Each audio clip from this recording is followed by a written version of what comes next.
Men låt oss för Seinna hálvfinalan i mitten STÍF och Neistin är början. Nick först kommer ner till dista skala. Här är stora hemmalinjen och utelinjen. Står han han undan distan att Neistin som är en lastlo från fyra distan där vann han 28-24. Det snurrar som att finna en finalist. Anna av Hesen Lidman ska spela Steipa-final emot på 1-0 som förr det vann vi 6 mål i Västmanna, men det väl. Så att ju Eisen vunnit förra distan med 3 mål. Här är som Neistin som sagt som förra distan med 4 mål Neistin.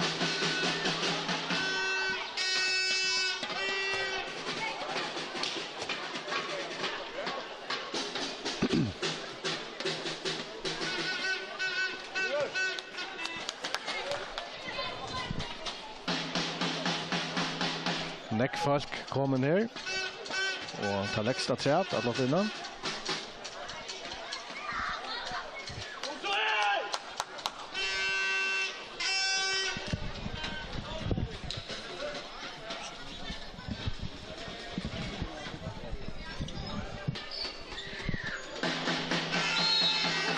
Så är det färdig igång.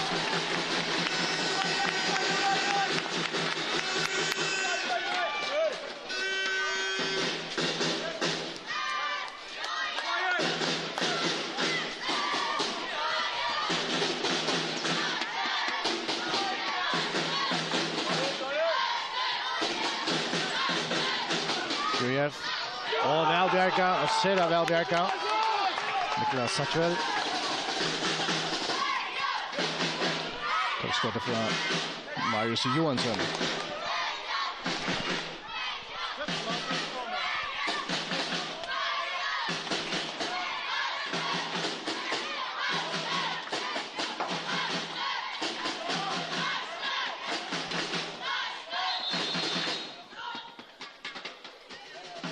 Domaren och Akvars Beach för sin nya striken här. Så är det gångt efter. Peter Martinsson. Står i spelen.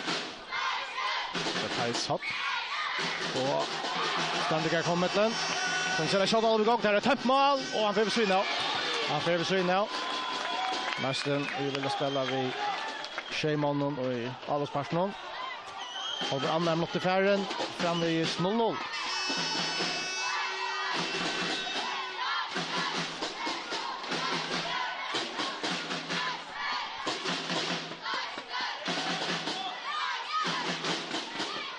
Och Thijs, vad?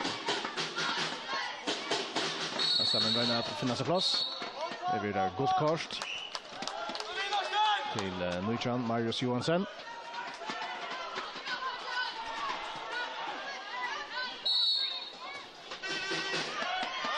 Magnusson till Frank Askelsen. Hajshopp skjuter, skåder över blockera. Och är spelar. Volker Persson sänder fyren.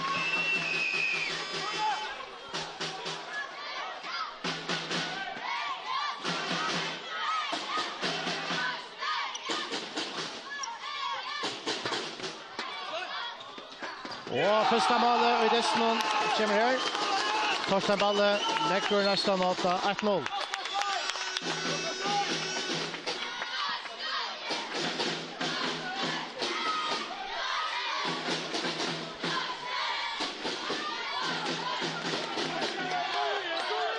STÍF.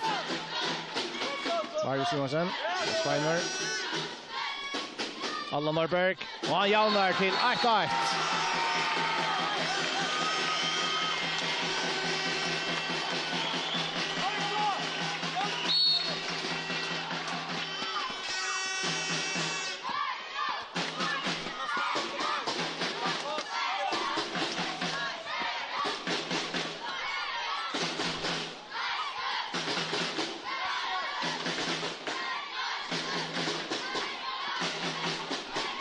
Så Neistin.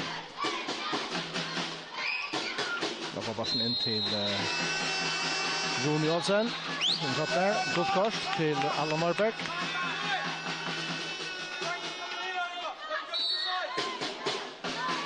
Theis, Magnusson.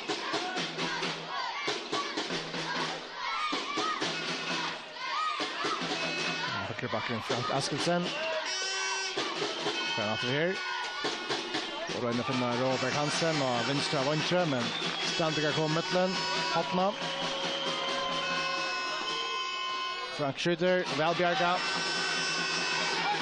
Och så Strandiga, vi fotlar i fjärde steg. Allan Norberg, här är tömt mål av Schottøy och han skorar för Strandiga som är 8-2-1. Neistin väller här till konsekvent att spela i 6-6. Och så är det ju alltid han vanten för att det kan hända, om målet är tömt.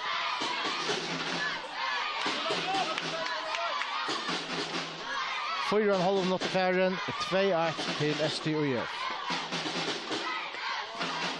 Heishot. Frank Askelsen om att just Neistin missar backen. Och att det kommer Strandiga prestera. Mål är mest som tömt i lötene, men så har alltid målvärden kommer in. Kjerstan, Allan Norberg. För Kjetten. Och Välbjerga. Fantombjerging här. Från Nicolas Satchwell i nästa ball nu.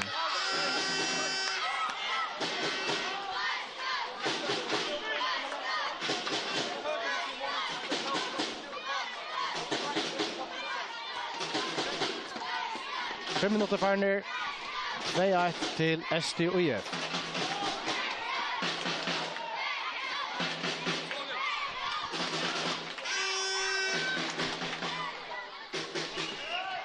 Teit Magnusson. Theis hopp. Teit. Frank Askelsen kommer ner. Vi skåter. Och Atterbjergar han. Välbjerga är Karsten Bank och i STÜF-malen. Strandiga gör det kött av. Och skorra till 3-1. Vad det för kostar en utvisning Geisne. Det är Peter Johansen. Det är STÜF 8-3-1.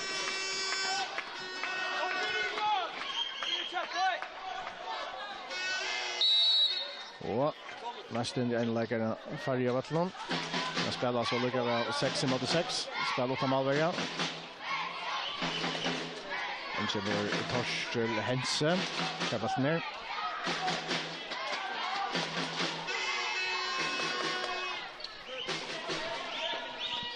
Bråe.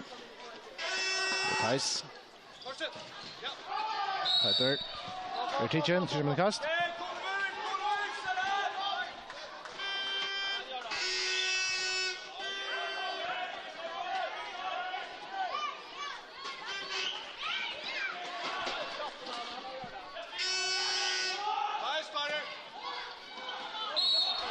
Very spel från STÜF. Torkar Persson.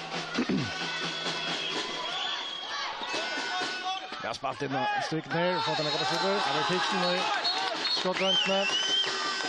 Brottskast. Det är för Roberg Hansen att tacka. Som sköt en ryck från målen i 4 halvfinalen. Mitteln Hesberglinjen. Kan inte gå nu. Roberg Hansen brottskast någon. Han skorar. Så är bra mål mot 3-2 till STÜF. Vi tar kött spalt i 6 minuter.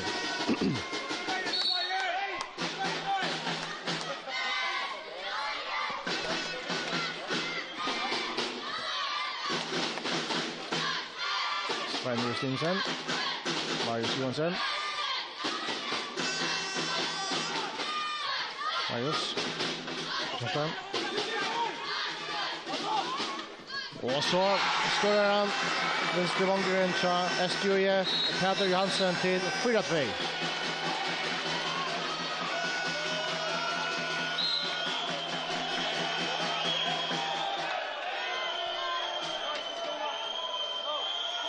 Åtta sekunder efter det av utvisningen till nästan någon.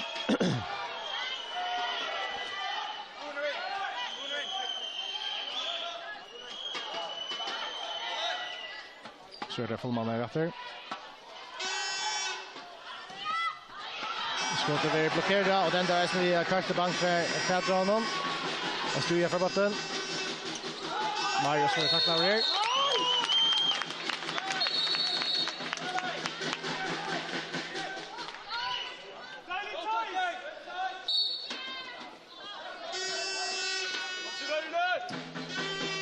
Karsten Johansen, Marius, Seinna Justinsen, Peter. Gasso, Allan Norberg. Han skorar mittenbein Niklas Satchel. 5-2 till STÜ. 8,5 minuter kvar.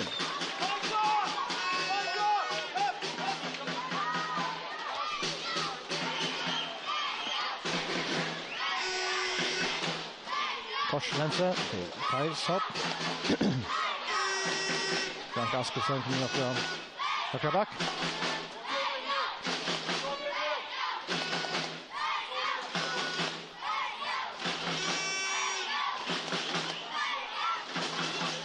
Och Aldan spelar sina stycken kicksar. STÜ för botten men så i målvägen så att han kommer att spela sig över igen. Men ska ta som att det ser dem nu. Much mot Farner 5-2 till STÜ.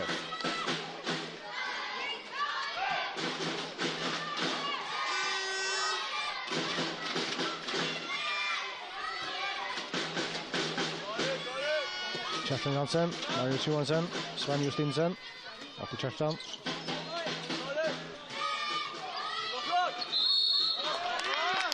Marius Finkott.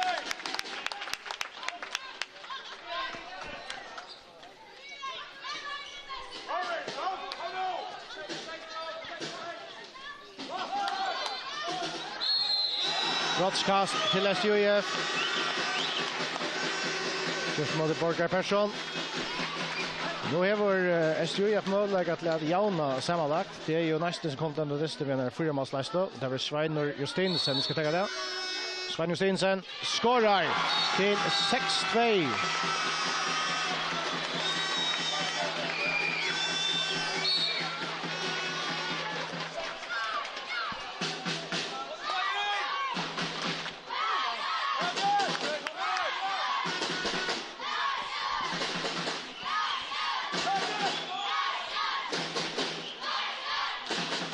Korsel Hense är min nu. Kajs hopp. Korsel. Shoot shoulder. Skorar! Korsel Hense. Till 3-6. STÜ efter en fotlar för. Och när kvar för. Skulle bli om matter.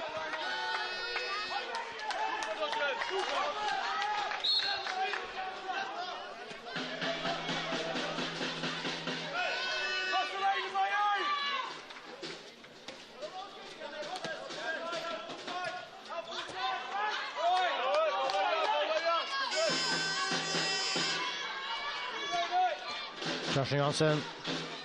Sven Justinsen kan skjuta nu. Och han firar ståndsna, men det är resten.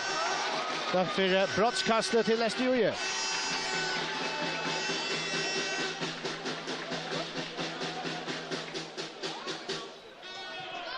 Jag tycker Sven ser själv out. Sven Justinsen. Firar själv nu. Han skorar. Tjejtroj till STÜ. Ja, startar 11 minuter och 45 sekunder. Robert Hansen skjuter. Kör att och skjuter av. Att och skjuter av. Och det är STÜ Lise. Karsten Johansen. Och han så från över.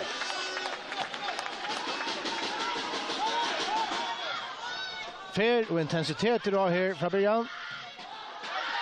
Här var inte den. Det Allan Norberg från Fjätras där till Geran. Och han bjärgar.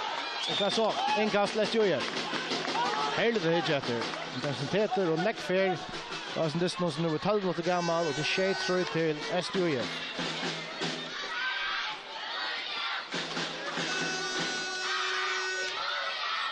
Karsten Johansen. Svein Stinsen. Marius Johansen. Här försöker flyga bort på sina medlen. Det är Seinna så. Där är finna Allan Norberg. Det är så brukslaren. Så kommer det kast till STÜ.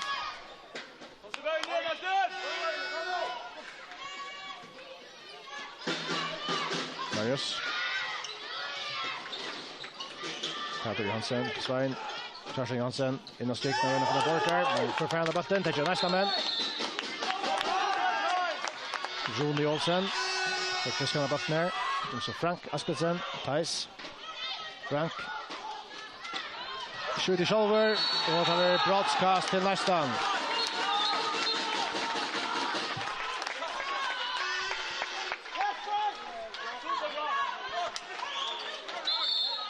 Och utvisning Geisne. Marius Johansson, 5 minuter.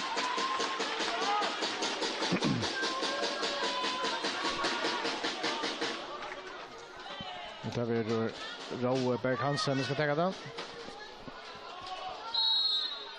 Roe. Han skorar tryggt. Det var tjej 4 att löst ju igen.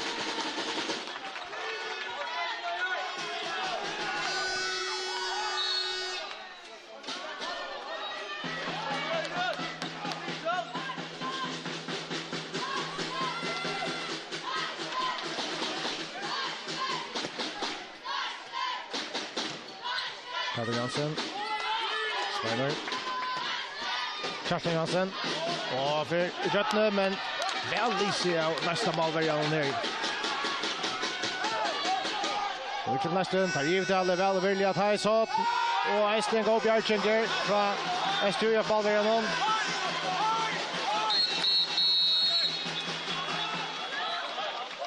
Och så vill vi om timeout och det är STÜF som vill be om det.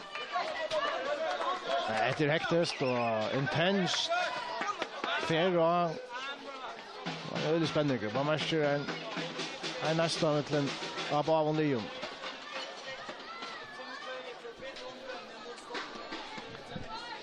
Tjej 4 till STÜF. Det är 1 minut och 12 sekunder efter av utvisningen till hemmalinan som Marius Johansson fick.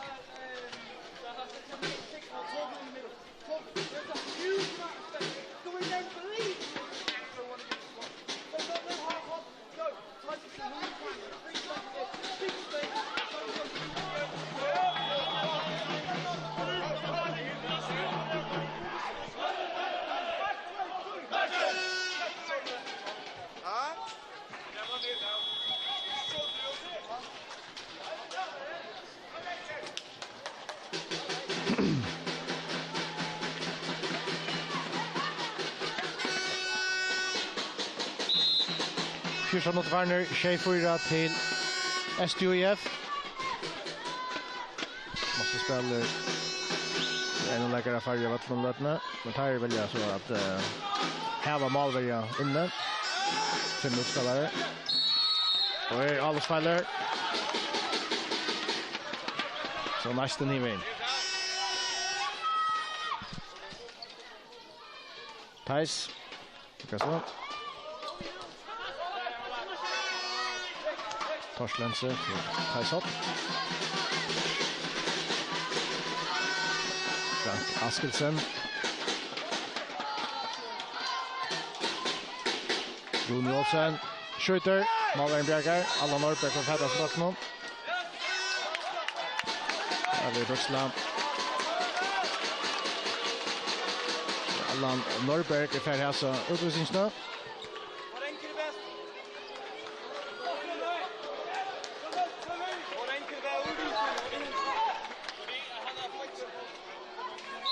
Så är helt välja kan den röda. Men låt mig där 4 utspelare.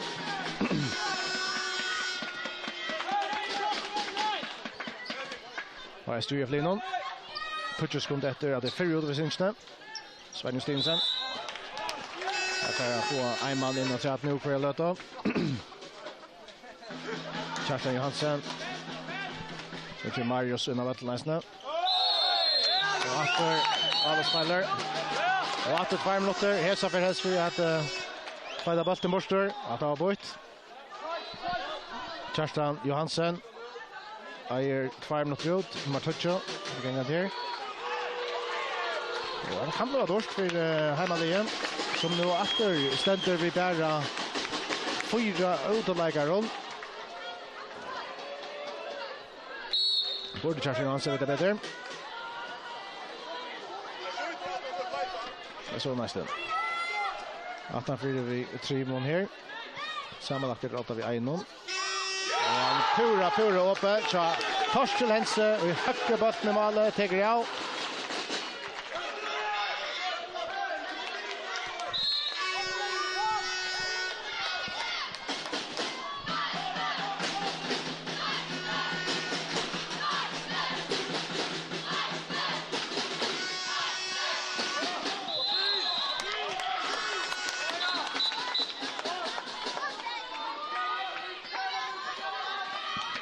Så det kast till STIF.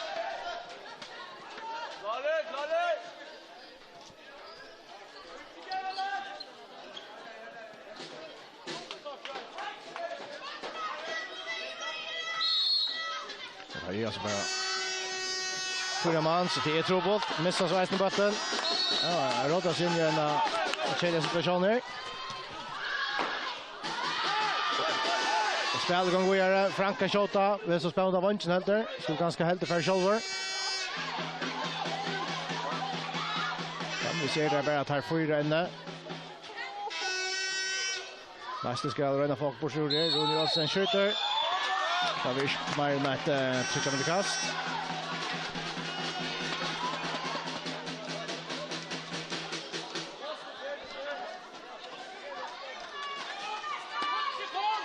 Får där en spelare in om 5 sekunder. STIF. Neistin röna Seinna och så skjuter han och får efter Seinna. Så får Per STIF en spelare in och det är 25 sekunder efter hinner utvisningen. Vi att här i Blavelövne i det som att det inte finns mer på sjurens ner. Fribels i att för dem. STIF flera vara fullmanna om 12 sekunder. Marius Johansson till Paddy Hansen. Marius, Allan Norberg. Neistin till Allan. Marius Johansson, Paddy Hansen. Aggressiv. Väldigt spel för nästan nu. Rätt spel. Så är STIF efter fullmanna. Orkar kom den. Paddy Hansen skjuter. Det var inte för en Elver in grad för botten ut.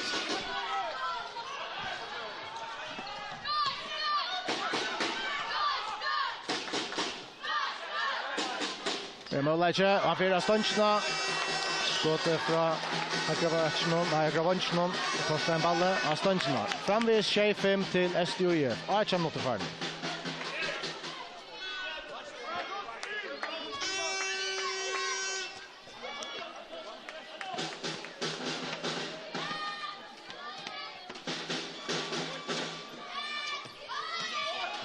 Hansen till Marius Johansson, Seinna Justinsen, Marius, Kerstan, finner Borkar i styckna och han skorar 8-5 till STIF. 18,5 minuter färgen. Neistin till shutout, Robert Hansen. John Gastelsen. Thijs Hott, nästa med nummer att missa botten. Där var han. Neistin blir om timeout.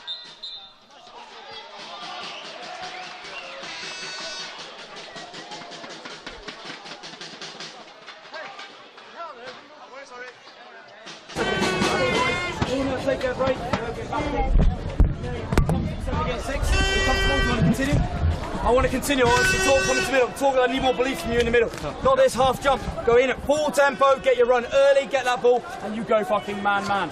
Okay. When number 2 learns to come in, then we can play out. But go full speed.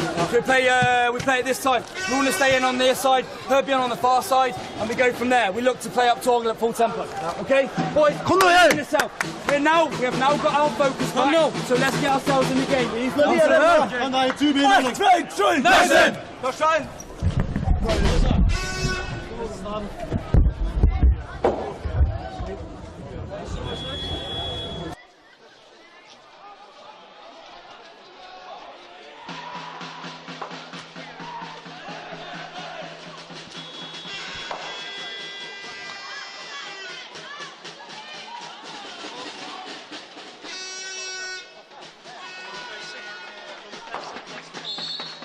Och 8 minuter och 45 sekunder färden står ner 8-5 till STIF.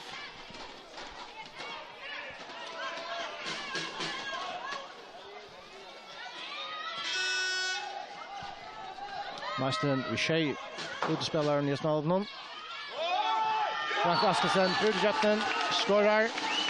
8-6, STIF. Her kommer der fotlar for Standigar. Marius. Så over Bruksland. Sitter kast.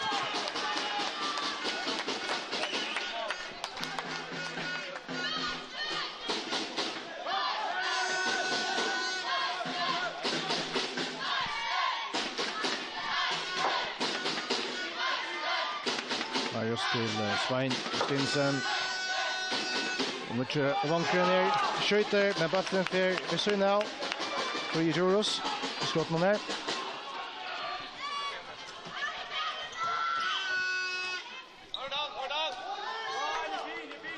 Tais hopp. Mycket skjut Torsten Hansen. Frank Askelsen. Neistin atter i alla vi tjej mot 6. Tackar målvägen ut.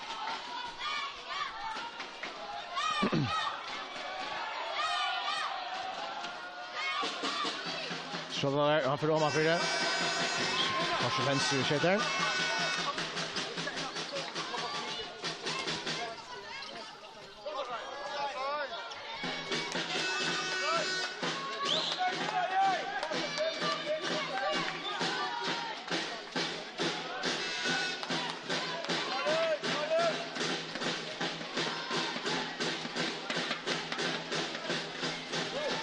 Kjartan Johansen. Han skårar. Flott skott från honom. Och han hällde resten i att Neistin är en utvisning för det. Och jag så här för två spelare om kort. Lite mot Sjölinjen, Allan Norberg och Robert Hansen. Men det var ganska tillvält. Mycket 6 till STIF. Kött 21 minuter för nu.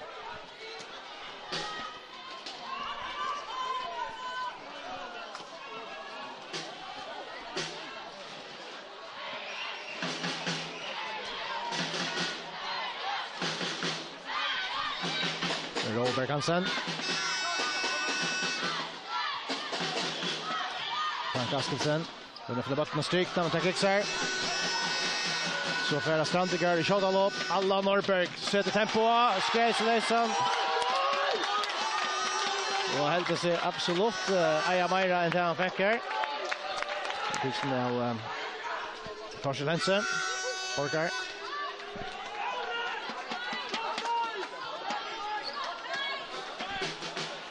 21,5 mot färgen. 96 STIF. Det är i Alven. Kjartan Johansen, Tviker och preciser skårar 26. Det är Eisne sammanlagt i Janlager. Och Neistin kicksar vid inspelningen stikne. STIF, vi fotlar vid himmeln. Allan Norberg. Och så får det ballen ut av Vajtje. Du kan så fri Juros. Och Bjarkar! Väl Bjarka. Ja, Nicolas Sashwell.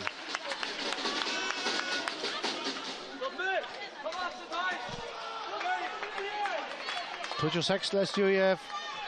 2 mot Spalter.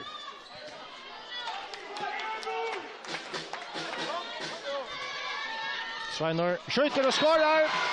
Så är det STIF som är 8 sammanlagt i en mål.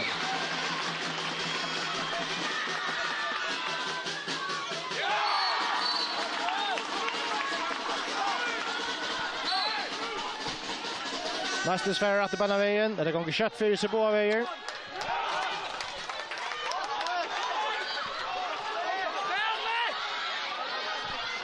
Ett försök till STIF.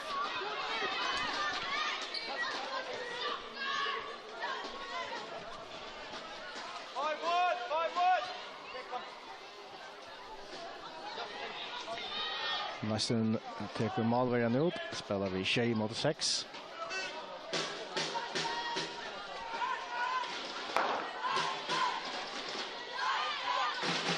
Tais hopp. Själver och skårar! Tais hopp, Rasmussen. Minkar.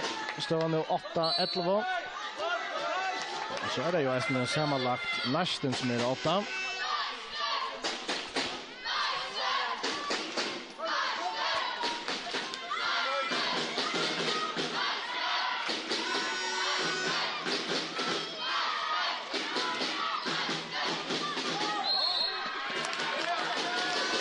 Jansen är Kitchener, till kast.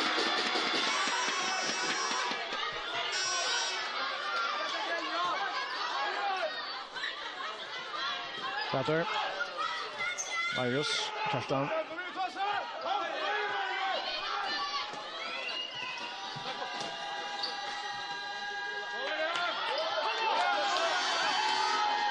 Spalt av Norberg och Eisnervel Bjarka av Nicolas Satchvel.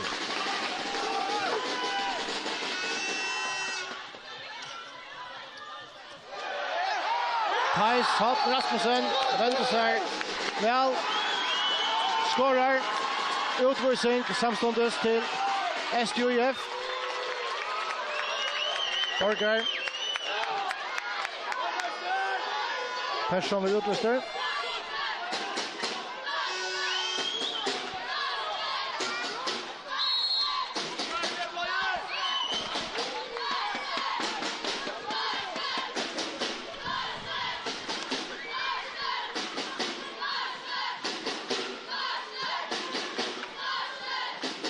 Svein Justinsen. Kjartan Jansen. Sjølver skårer. Det är det bästa spelaren i STIF för alla spelare för nästa sysslötna.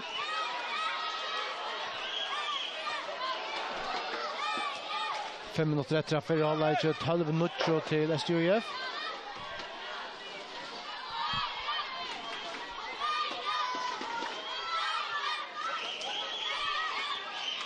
Thijs skjuter.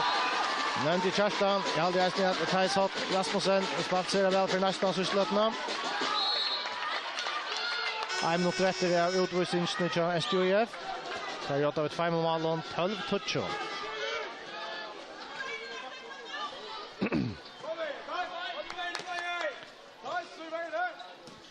Svein Justinsen. Kjartan. Sveinor Marius. Det bekast till STIF.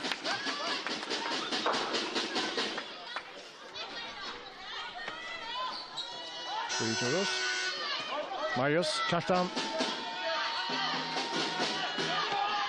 Och att bjärgar han.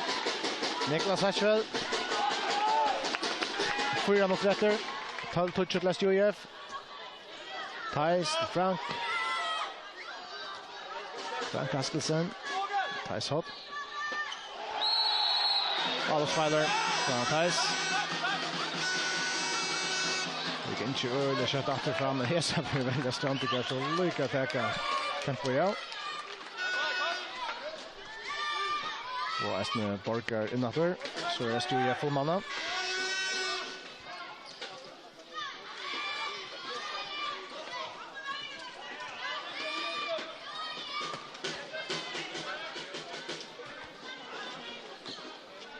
Recently STIF Linnon, Marius för lunchen. Att bjärgar Satchvel i nästa mål någon. Neistin kommer fått för här. Så alltid STIF när kommer på plats. 30 mot rätter 12 touch till STIF.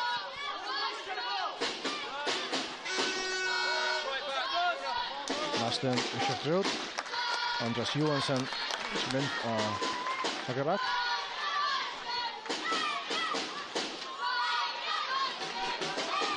För Frank Askelsen.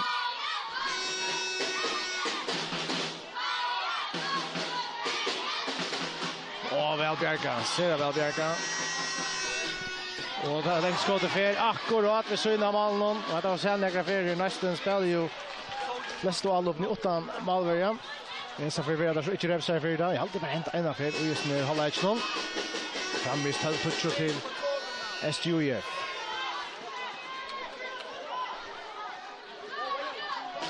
Torshäll Hansen.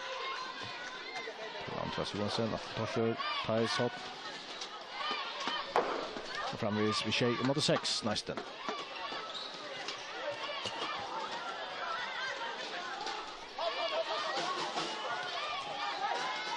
Skottet väl vid Seinna målen.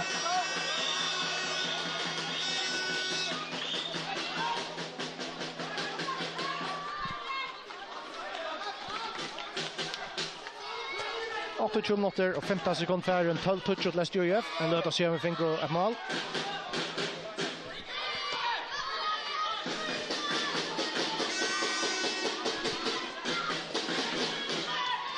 har spalt in till Neistin. Skorar till 13-20.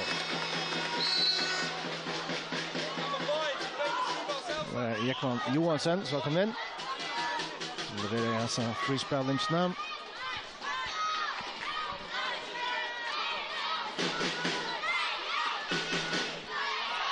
Och så halvtid jag som bollen kommer i bein i honom. Och Mali är tömt och hans spelare sänder innanför och Bjarkar och tar alltså löva brottskast till STIF.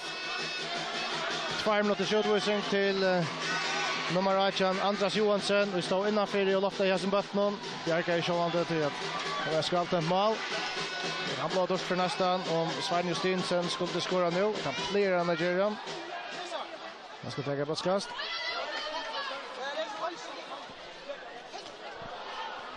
Och Neistin sände Nuchan Malverja in. Eliasar Rupaksen i talltalen Richmond kommer.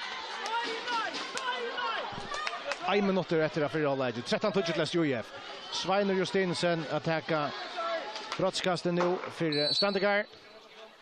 Han skorar till 14-20 och så ständer Eisne och Jönon sammanlagt.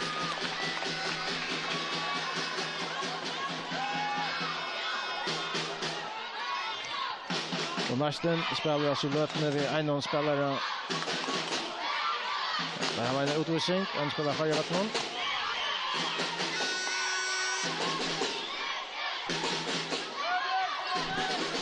Den här var varvat Malverjan Jespernon. Det är ju Eisne i 6 sekunder till skulle hålla ett. Armen till domaren kom något. Den har fått stickna. STIF är andra bollen till domaren nu. Och sekunder färdas det till 12 sekunder efter. Det är Frimäver. Vi kan så Petter skorar. Petter Johansen till 15-20. Och det märker att vi får till halvlek. Här är STIF för 8 vid 5 mål och det märker att det är sammanlagt är ju 8 vid 1 mål. 5-2 i shotmål. Hemma den dagen. Olja hektisk halvleger. McFair då Lineker är shut out och hit Leo score mot dem så kommer där vi fotlare för vi tar finna action för alla pengarna. Men alltså Strandegar 8 15-20 halvlek nu. Vi var efter vi satt nå halvlek om en halvlek.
Så sätter ni håller att det börjar man alla då.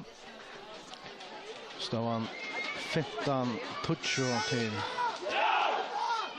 STIF håller någon.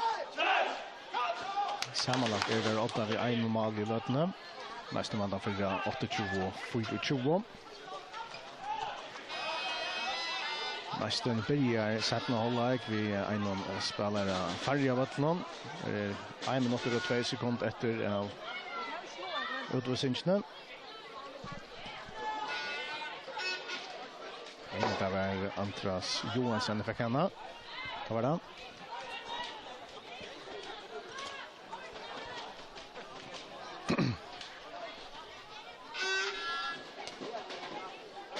Alltså jag tror att Neistin vunnit. Fyra bäst not för det är alltså pura upp i arm vi får under. Sätta hållag här.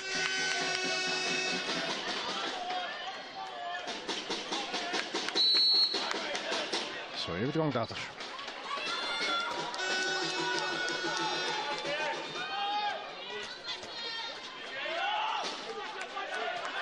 Efter Magnusson och Minje, Robert Hansen på botten. Thijs, Peter.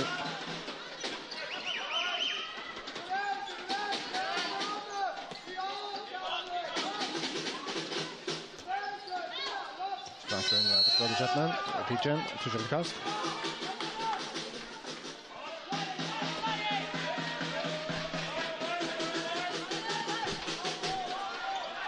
Hondbóltur till armen till domaren kom upp.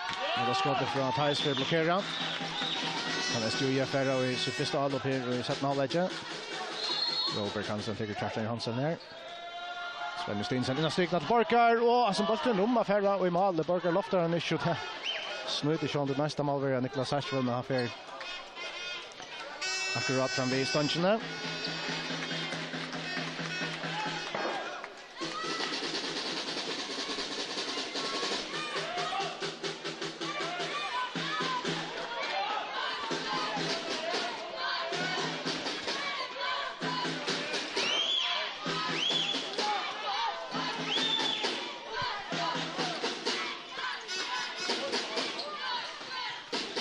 Thijs Rasmussen.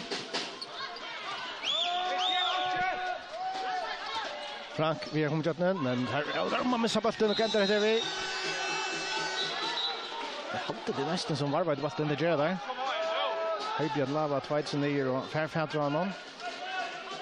Han är domaren pekar i andra vägen.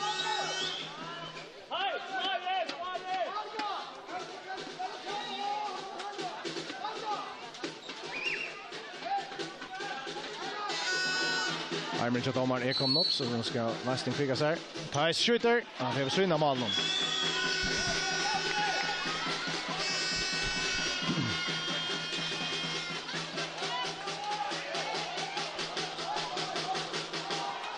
Marius Johansson.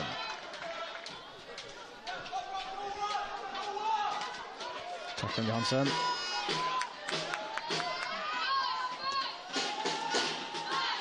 Varm mot farnen och sätta halvlek.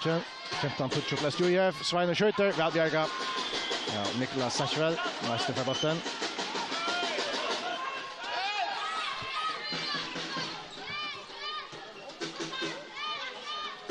Robert Hansen och Manchnon. Skjuter. Och här är Manchnon. Målvärden till STIF Bjärkar.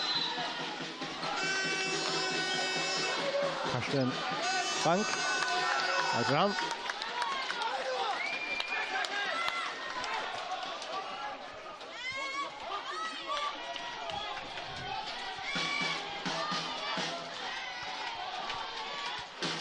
Norberg. Seinna Stinsen till Kjartan Hansen. Han skjuter och att Bjärkar satt för målen.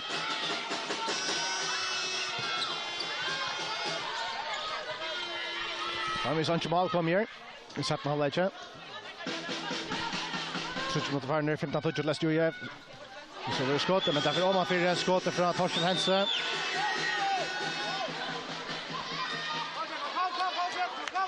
I allt man märker där men man sitter nervarna mer på av och Leon.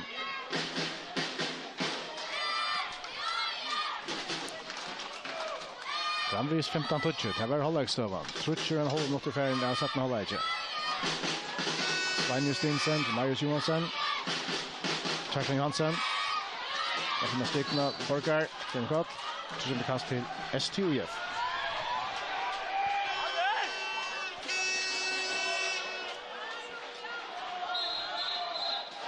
Så vet ikke hent I her. Det er Bastaroin ja strykene, men jeg staver ikke sekta kvarst en ved et eller hin, men alltid gulvet skal allikevel torskast.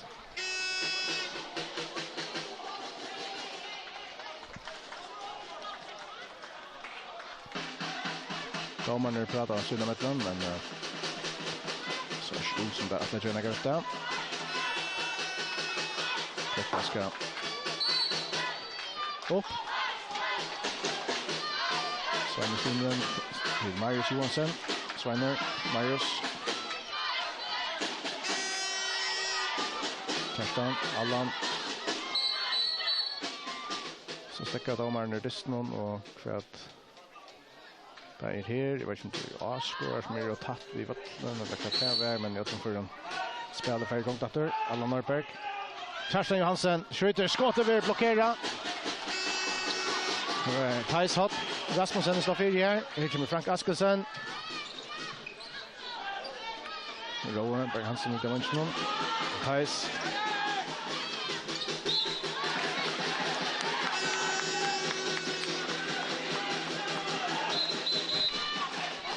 Framvis mål kom jo I 17,5. 4,5 minutter I ferien.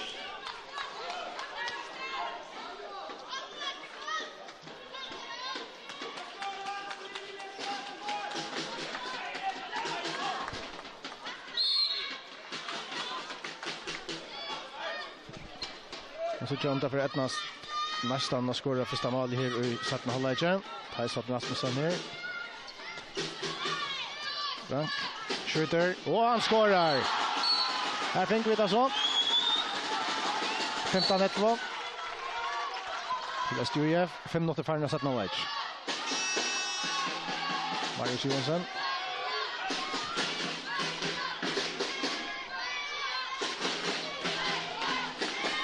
Peter Johansen.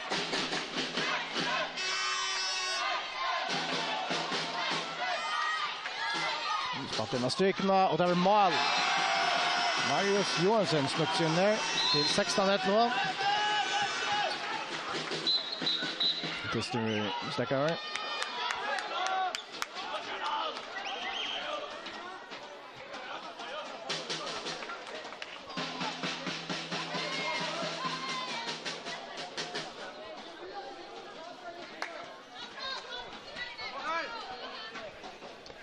Sexton till STÜF.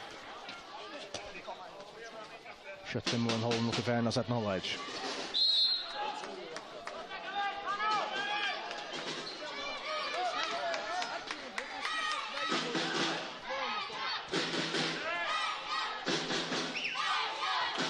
Torshäll Hansen.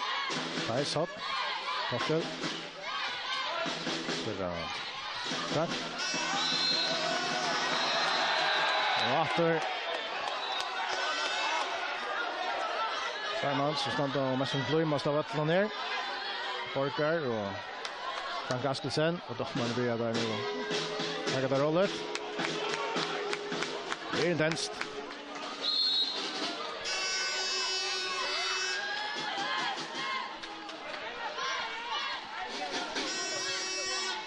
Thijs, Frank Askelsen. Så kommer det kast Neistin.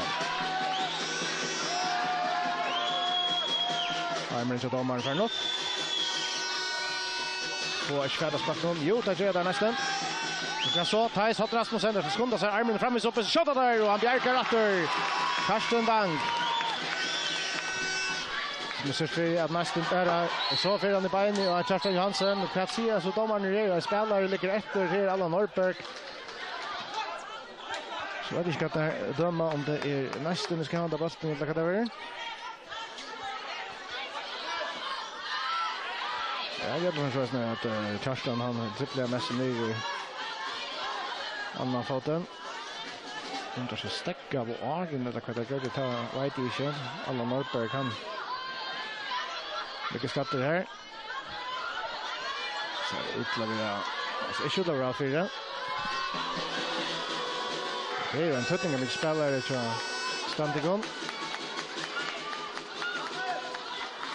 Landslagsspelaren Allan Norberg.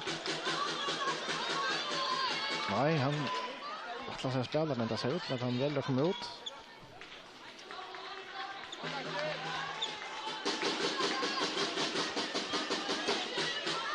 Så är det ganska bra i honom.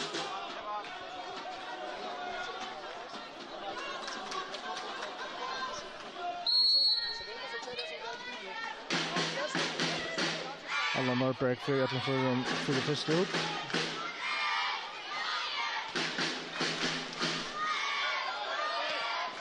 Deklan Johansson till min fjärn.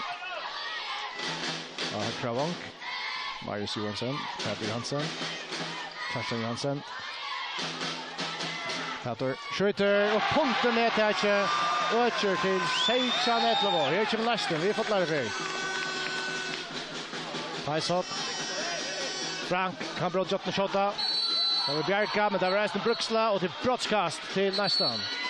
2 minuter utvisning till Svein Justinsen.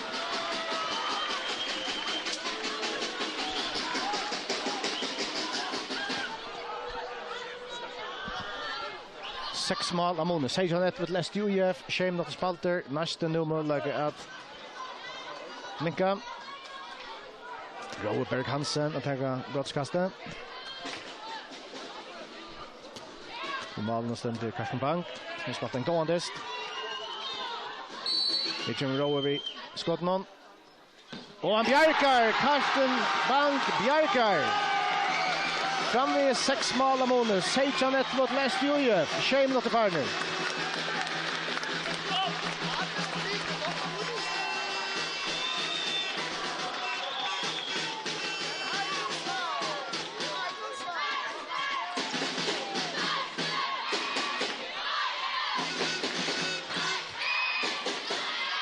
Marius, Kjartan, Peter. Och skorar elegant. Peter Johansson till 18-1.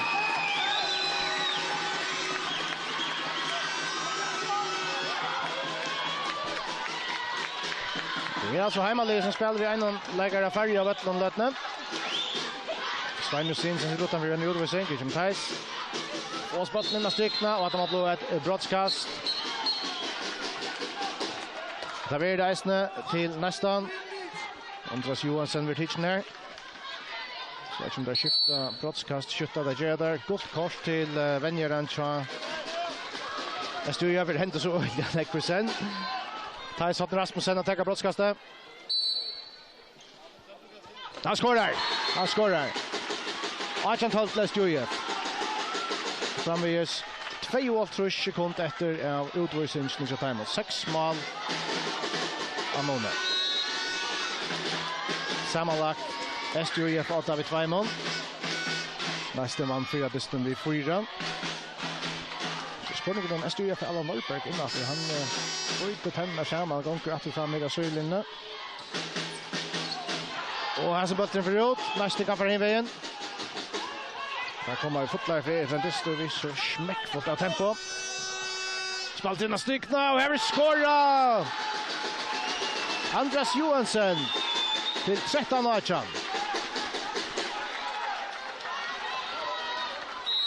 Så är den klara att spela efter. Som nämnde Jan Allan Norberg.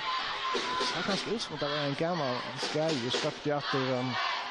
Att så det ut som att det var en pojna som han kände i efter. Nutch mot Farner. 18-13 till Strantingar. Och då spelar sig av i botten så kan Neistin föra över fotlar för himvägen. Och han sitter över till. Här är Bruksland. Torsten Balli kom vi fotlar för här. Jag tror som det är stöd att lycka en nästa spelare i skatter i hinnen då av Vattland. Dock tror jag att det här stäcka för fest. Theis Hatten Rasmussen. Så det finns efter armen med öxlarna. Men alltså tror jag med kastet Neistin vid den Bruksla 4.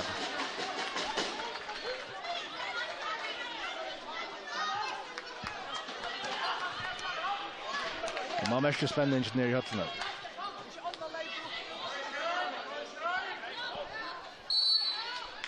Så det gångt efter. Peter Martinsson. Thijs. Frank Askelsen. Neistin spelar vi omkring Malverja i lötterna. Kvar spelare in i strykene. Frank. Tight. Skjuter själver. STÍF på fært botten, Neistin varvet rundt hål.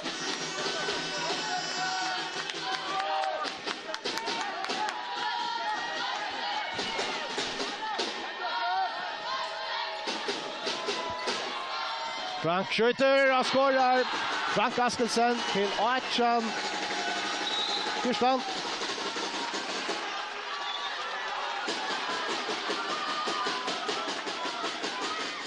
STÍF 8-4. 20 minutter før nu. Jeg har sett en halvleg ikke. Kristian Johansen, Marius Johansson. Katter. Fikst for Kjolver. Skårer. Og 5 minutter til Frank Askelsen. STÍF 8-5.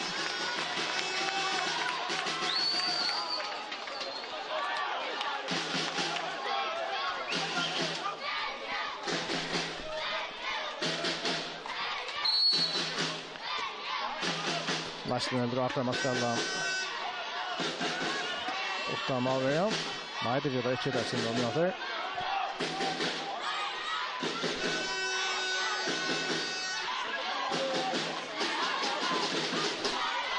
Nu är det sista. Och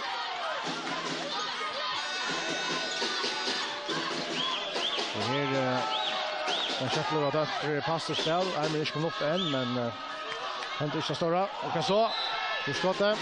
Så vi dömt till Adolfsfeil. Framvis nu av första till STÍF. 11 minuter før nu.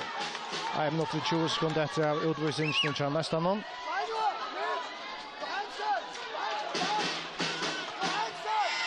Allan Norberg skorar! 24.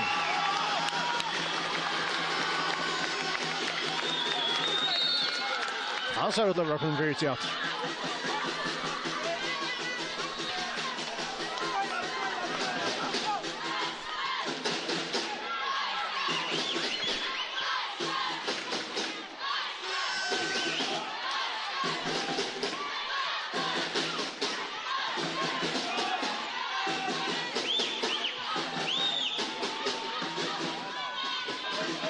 Thijs Rasmussen.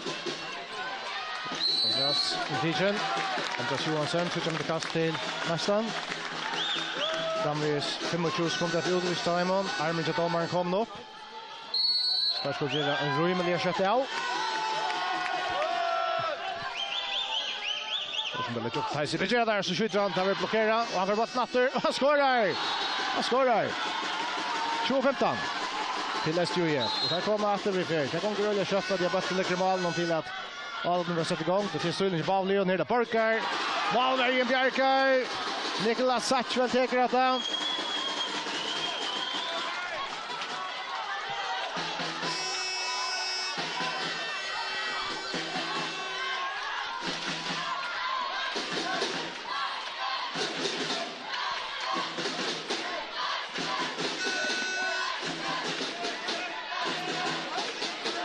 Björk lavar sig något där. Stickar till nästa någon. Tar fullman där nu. Neistin.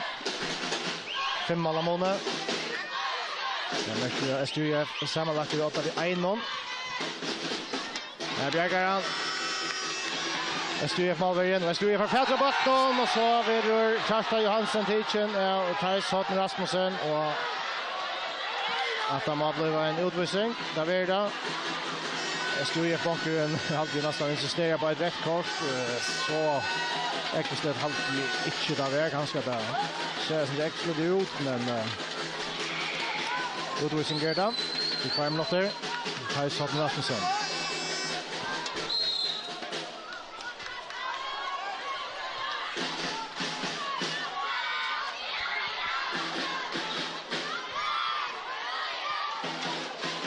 Seinna Justinsen till Peter Johansen. Seinna. Han skjuter här. Där ger han höger i kassan. Det kan levande chans ut. Nicolas Satchwell där. STÜF 8 vid 6 mål 21-15.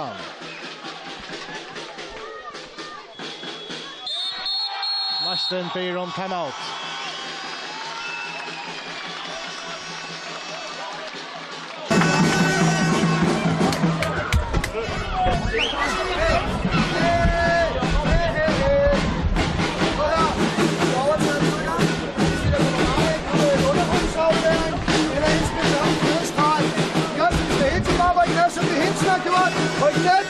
Ryk med bolden. Op i angrebet, super flot. God overtalt, den holder vi. Og hvis ikke du kan skyde der, så er Allan altså fri på fløjen. Men vi skal holde bredden, vi skal holde dybden. Prøv at høre. Vi skal ikke have flere helte ting, mand. Vi vinder som et hold, og vi taber som et hold. Spil sammen. Kom on! Kom så! Kom er færdig i gang til når der er oppe her. Kom er færdig. Pelle! Kom nu!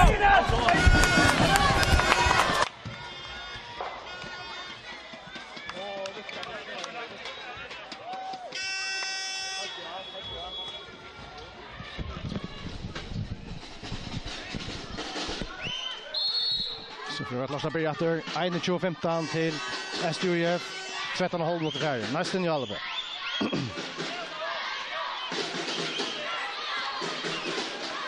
Robert Hansen här.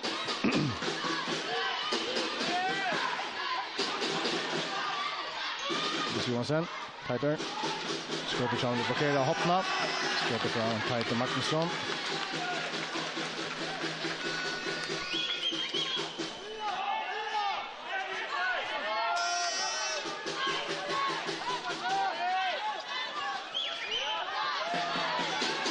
Robert Hansen skjuter själver. Efter klara att ta en färn av skott med Janon. Neistin färn efter. Inkast.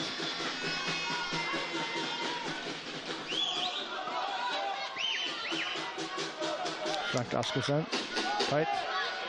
Andras. Robert Hansen.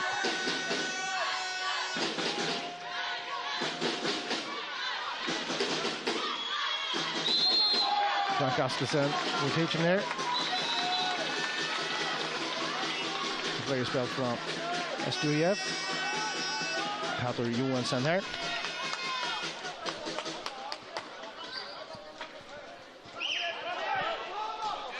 För det just kom efter utvisningen till Neistin. Och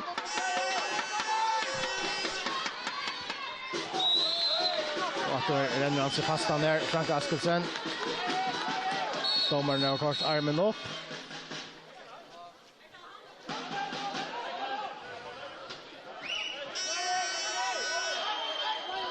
Där skulle kvicka sig där Blavo.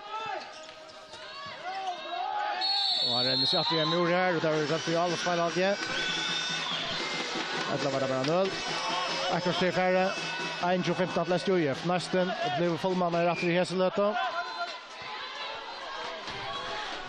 Blavo att det fullmanna här. Akkurat till efter 6 mål månader. 1-25. Svein Stinsen. Och det Peter skjuter. Och han bjärkar. Satchvel och i nästa mål nu. Thais, Frank Askelsen.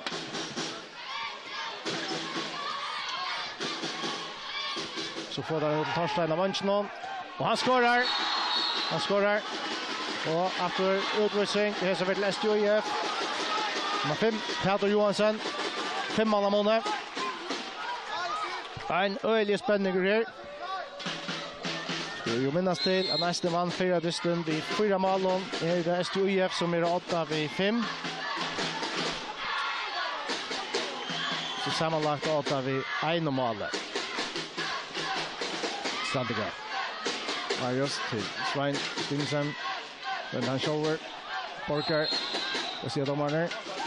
Jag tycker det kast till STÜF. Och STÜF blir de timeout.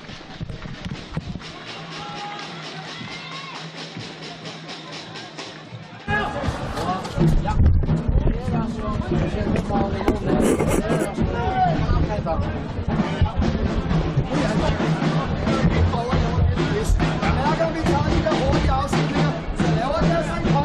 Så hænger vi efter, og så får vi de famøse udvisninger, så vi koster hver gang. Men op i angrebet nu.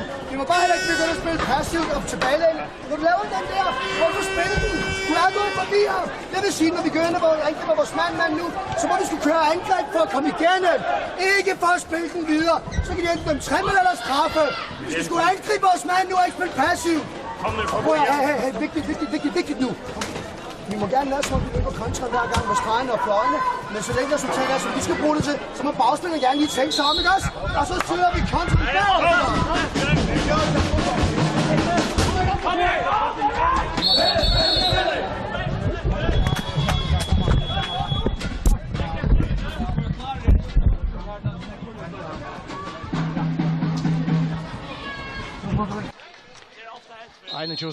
16 minutter farner. STÍF Jalberg.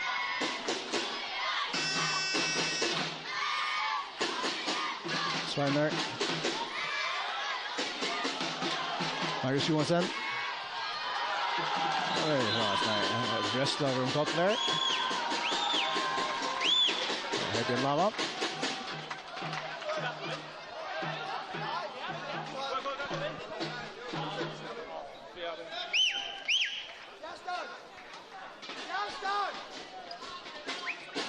Neistin som färren. Pardon. Något.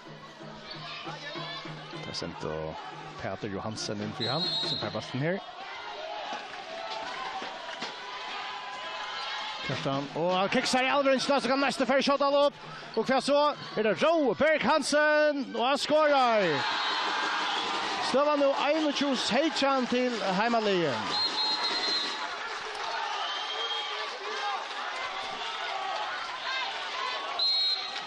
Framvis 1 minutter etter av utvisningsene fra STÍF.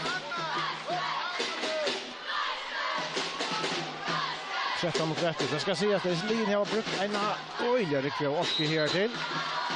Her kan eisen for å være avkjørende. Tar vi nærkast dem og siste minutten. For Oskar dette Meira. Marius til Kjerstan. Allan Norberg. Skorar! Allan Norberg til 22-16. Neistin kommer fått lærer her. STÍF kommet på plass. 15 sekunder etter utvisningen til Strandegon. Kjøttet der. Og han fyrer malet. Alltid omviger seg en vergespillere til STÍF. Skorar. Theis.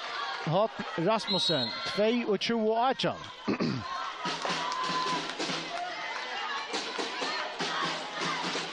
och 24 var Neistin fyra distan. Det är så att när komma tar upp till dömes 25 mål.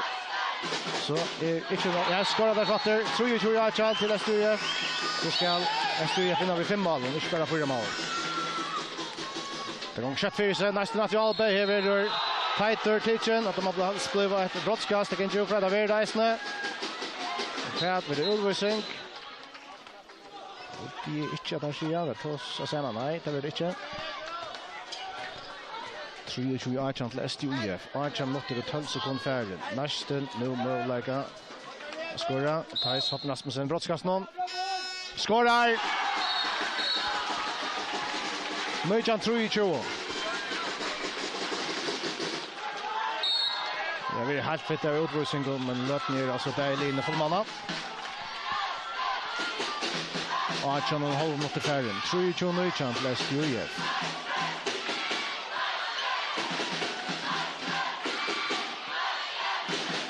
Seinna. 5 minuter.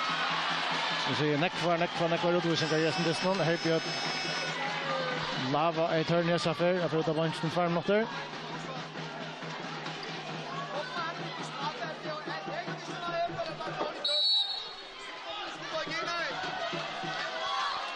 Kater, Svein, Kjerstan.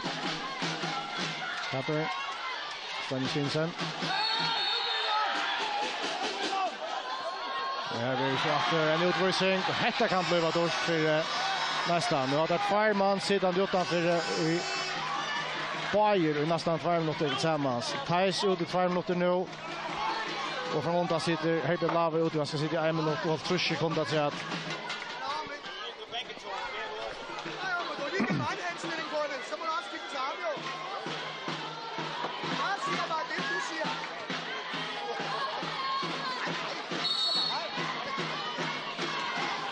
Neistin vi 4 utespelare nu och mot en fullman av en STÜF-lie.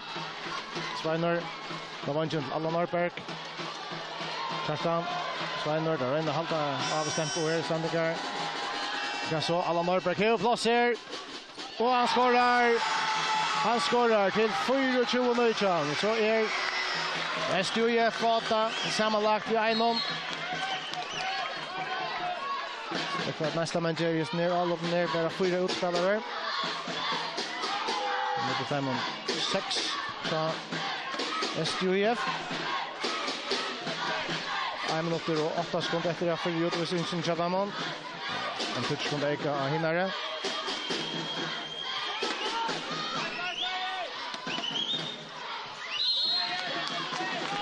Andra som tar Chadamon. Och Johansson. Robert Hansen. Den har nog shoulder nej. Frank Askelsen. Den är sin i Amur här.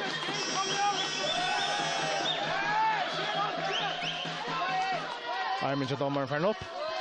Nu ska nästa komma Jankron. Och där färdar bollen bort. Algovis 34 sekunder efter av utvisning från Chadamon. Det var 2 man sidan till 8-4 och här Borgar pura fri och han skorar. Borgar Persson till 25-9. STÜF 8 vid 6 mål. 2 mål sammanlagt. 20 minuter och 30 sekunder färren är sagt med hållet. Neistin för att få en spelare in nu. Och en att säga att det bara en 8 sekunder. Tajter kommer in ner. Magnusson. Rotation ner till sin kast. Så Neistin efter fullmanna. Tajsatten Rasmussen Neistin kom in. För bollen nu.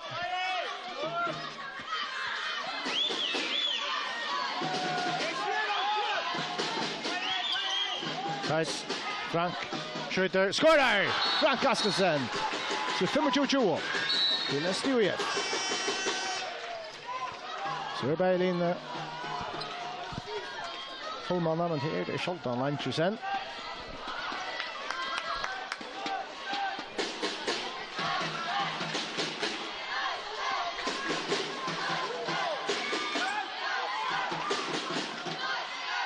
Karstan.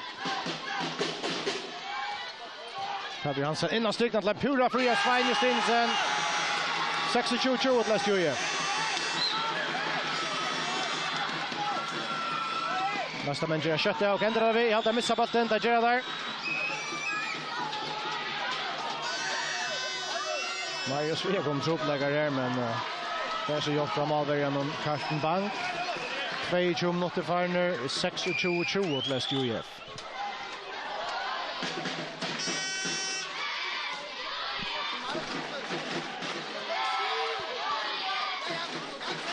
Karsten Jansen. Till Scholver. Och han försvinner. Han får försvinna mål nu.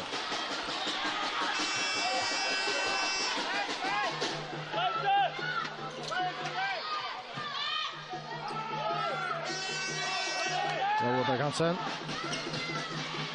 Frank Askelsen. Skydd Thijs. Och Bjergar. Ja, Bjergar. Karsten Bank. En fotbollrato.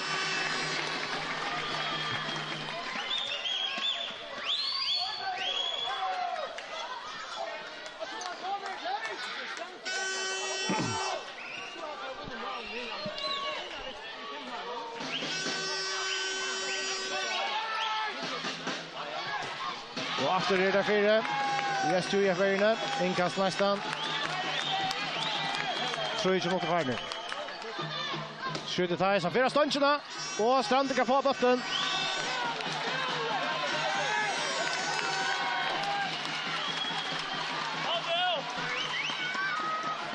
Så 20,5 minuter färgen. 26-20 till STÜF.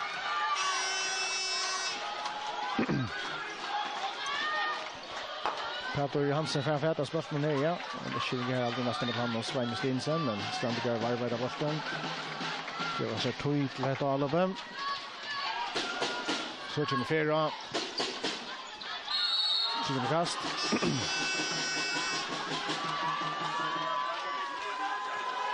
Armin till domaren för något. Allan Norberg. Kommer där en skott i här. Där är Kerstan. Och han skorar. Kerstan Johansen till 22-20. Nu kommer Blåli. Vi får lära för. Robert Hansen skjuter. Skorar. Sveratter beina vägen. 21-20.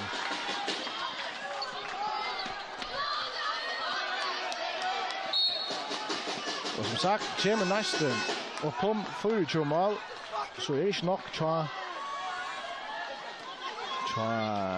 STÜF att man ska komma jämnt i en 4 mål säker skulle vi nå i 5. Det är talan om mål i utövdlar. Det är aktuellt än, här råttar vi 6 mål. Seinna, här råttar vi 6 mål. 28-21. Det kommer Neistin att vi fått lära för. Thijs Hoppen Rasmussen. Skjuter, skorar, efter sväder, efter beina vägen. 22-28. Så stäcker domaren i det snå nästan sent. Det är så dejligt intenst.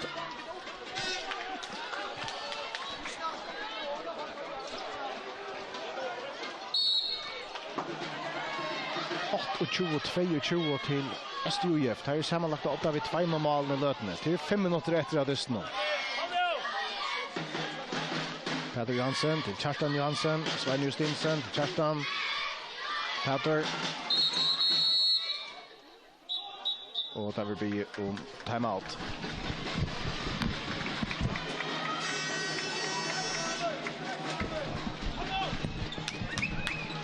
Jag ger det till att slappa in sig igen. Kanske vara nervös nu. Några är längre av det. Vi snabbar av vi kommer fram.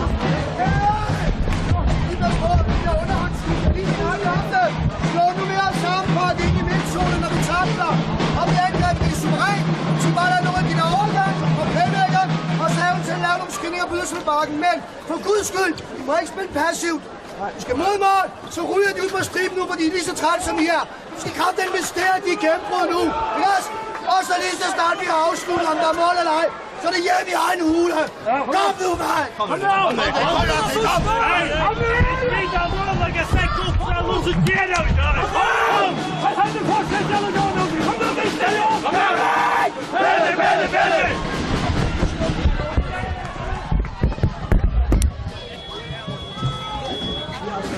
Kom 25 minutter og 20 sekunder sier klokken 28-22 til STÜF som hever batten.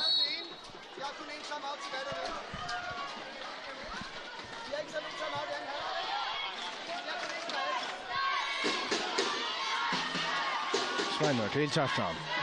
Kerstan Johansen til Peter Johansen. Og han fighter han da batten borster. Oha. Og treffer. Nei, Leicester gjør kjøttet. Og hva sier dommeren her? Han skal tekkes dommer til at enkaste. Det är faktiskt väldigt grann Hefner. Här blåa. Det är ganska så kött av Robert kanske inte en livande chans att tänka sig allvinstna. Men här har det som att lägga min kommunen. Thijs till Tight. Skjuter stancherna. Och kan så ta ball i åter stancherna. Åter stancherna och hatta kan bli nog så avgörande. Har satt 4 mot rätter och det är sammanlagt bära 2 mål av Mone men stånk ut och åter stånk ut för nästan. Skorar STÜF nu. Så ser det gott ut av dem. Peter Johansen till Kerstan Johansen och kvärt han skjuter vid synen. Och då var det Bruksla brottskast till STÜF. Där är skumpa vännen och tar en utvisning till Tight Magnusson.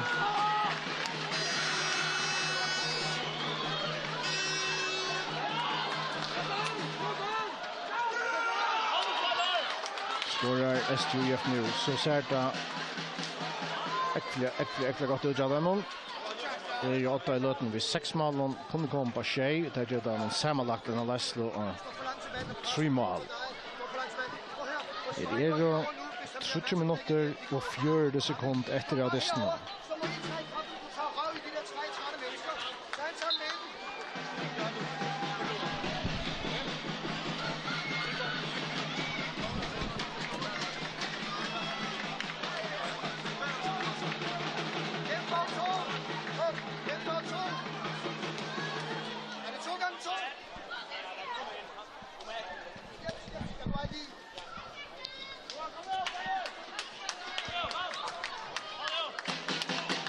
Sven Justinsen attacka brottskastet för STIF.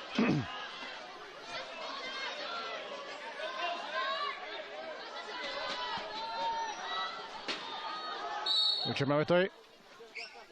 Han skorar till 22-22. Här jobbar vi Sheimalon och där har vi en läkare flera av Ötland nu. 3,5 minuter efter.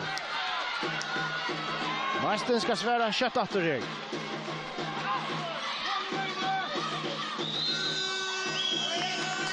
Thijs Hoppen Rasmussen gott. Spelar vi ska torskast. Dystum med stäckar.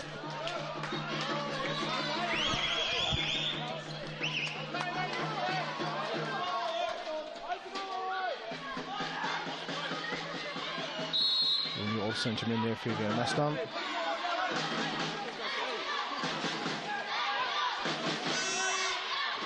Skottet där. Skora! Neistin svärar efter. Torshäll Hensen till 23-22. 6 mål av målet. 30 minuter efter.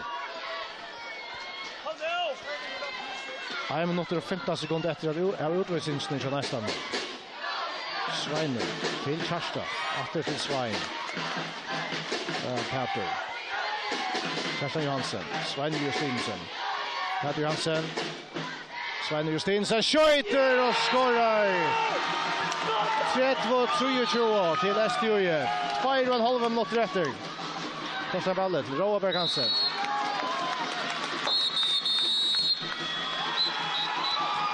Och Neistin ber om timeout.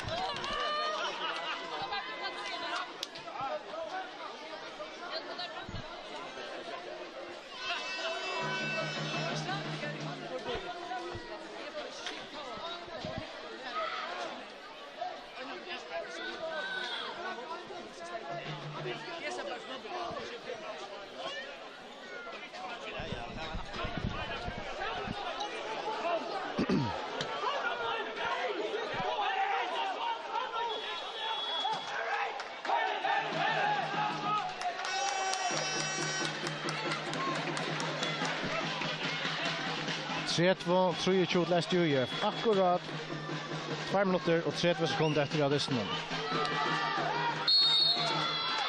Spelar igång dotter. Neistin ska göra kött av. Thijs hoppar efter sig ner. Skottet där. Kan vi blockera. Skottet. Och Torshäll Hensen blockera. Inkast Neistin. Rank Askelsen ner. Skottet där. Han skorar! Neistin lever den. 6 mål av målet. Det är 28 sekunder efter av utvisningen till Tjadanen. Jag kan också säga att STIF ger så stunder lätt av över. 2 minuter efter. Här är det 8 vid 6 mål. Det är 2 mål sammanlagt. Seinna Justinsen. Peter Johansen. Seinna. Kjartan Johansen. Nej, skjuter inte. Spelar ut av manchen. Det är Peter. Ungefär shoulder. Sen så gör det. Och så bjärkar Satchwell. För nästan där bort. Eller vad? Ja. 6 mål av målet. Håller andra minuter efter. Neistin efter fullmanna. En kolossal spänning då. Vi närkar sända någon. Frank Askelsen.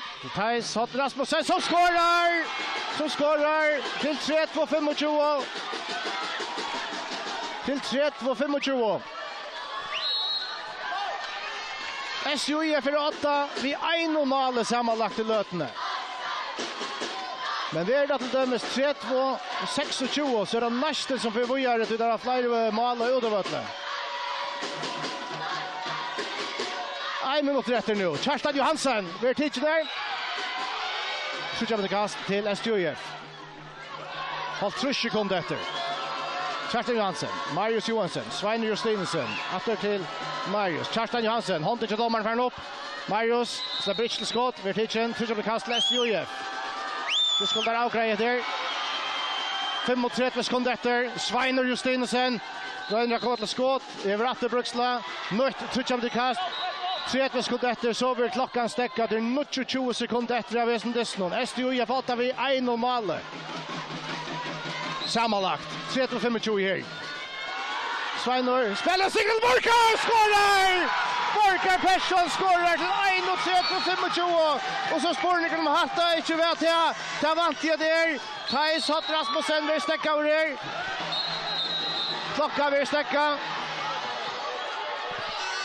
12 sekunder efter av dessnon.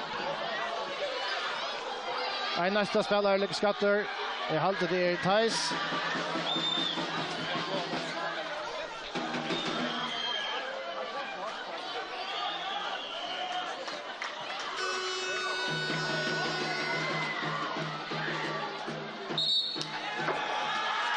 Något utvisning till Frank Askelsen.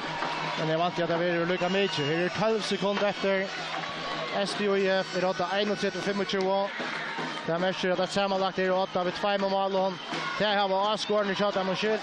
Det reisar sig upp nu. Det klappar och det ropar för Lino Jassar. Strandigar, Narskas, Olvar och rekordstärsten till Frank Askelsen.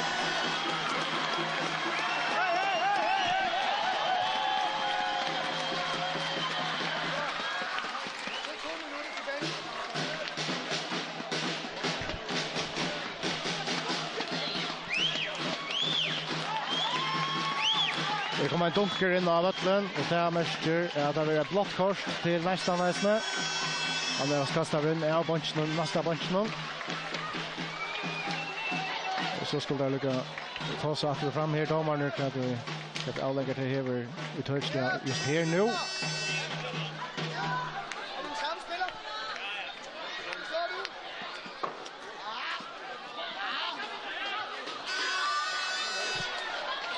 Kalls sekunder efter. 31-25 åt STÜF.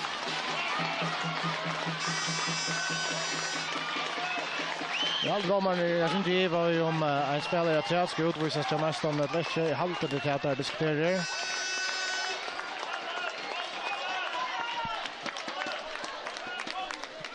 Och jag ser det är snutlat av error.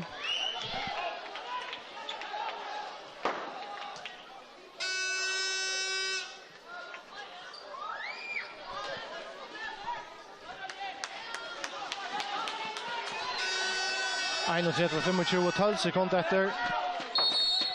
Därför spelar igång. Jag halvtid att det är lika som färre till outjust. Klockan gånger 2 sekunder efter. STÜF är i Steipa-finalen 2016. Stor glädje och ett Strandigon framvägs bolaga. En Steipa i år. Det är så som så i landskapet men här i halvfinalen har det spats i vidare och i själva Steipa-finalerna och här stor glädje av spelaren och vialsfolken.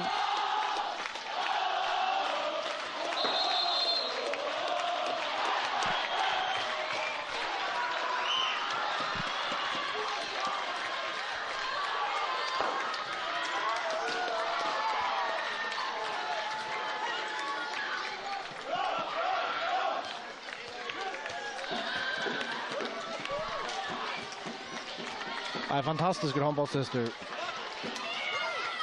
Väckför, intensivt, spännande till det allra sista. Kväll som går och ser fullt ut. Det enda är alltså STÜF som vinner 21-25. Sammanlagt vinner där vi 2 mål. Det blir STÜF i måte ha 1,5 i mansfinalen.